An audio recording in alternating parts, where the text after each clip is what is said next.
हरिराम। जिस भी इंसान के सिर पर हाथ रखते थे उस इंसान की सारी यादें गायब हो जाती थीं।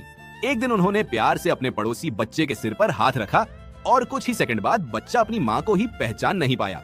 धीरे धीरे पूरे गांव में यह खौफनाक बात फैल गई। लोग थर थर कांपने लगे और उन्हें देखते ही रास्ते बदल लेते। लोग कहने लगे, हाय ये बूढ़ा आदमी मनहूस है, इसके साए से भी दूर रहो। कोई भी उन्हें अपने पास नहीं आने देता था। यह सुनकर हरिराम का दिल पूरी तरह टूट गया। वे भारी कदमों से अकेले घने जंगल की तरफ चले गए। कई घंटों तक भूखे प्यासे भटकने के बाद वे जंगल के बीचों बीच बने एक बेहद पुराने और रहस्यमयी मंदिर के पास थक कर बैठ गए और फूट फूट कर रोने लगे। तभी अचानक एक तेज रोशनी हुई और वहाँ एक सिद्ध साधु प्रकट हुए।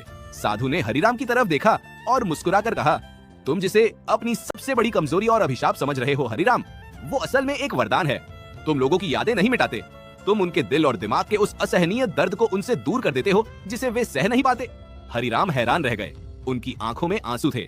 साधु ने फिर कहा, आज तक तुम डर और अनजाने में लोगों को छूते रहे, इसलिए उनकी पूरी यादें चली गईं। अब अपने इस डर को निकालो और सच्चे मन से किसी की निस्वार्थ मदद करने के लिए हाथ बढ़ाओ, देखना चमत्कार होगा।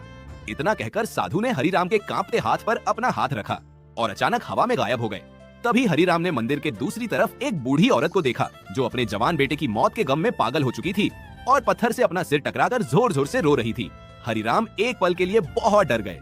उन्हें लगा अगर उन्होंने उसे छुआ तो शायद वह अपने बेटे की अच्छी यादें भी भूल जाएगी, लेकिन उस औरत का दर्द अब देखा नहीं जा रहा था। साधु की बात याद करके हरिराम ने आगे बढ़कर पूरे विश्वास के साथ उसके सिर पर हाथ रखा और तभी उस औरत के शरीर से एक हल्की सुनहरी रोशनी निकलने लगी।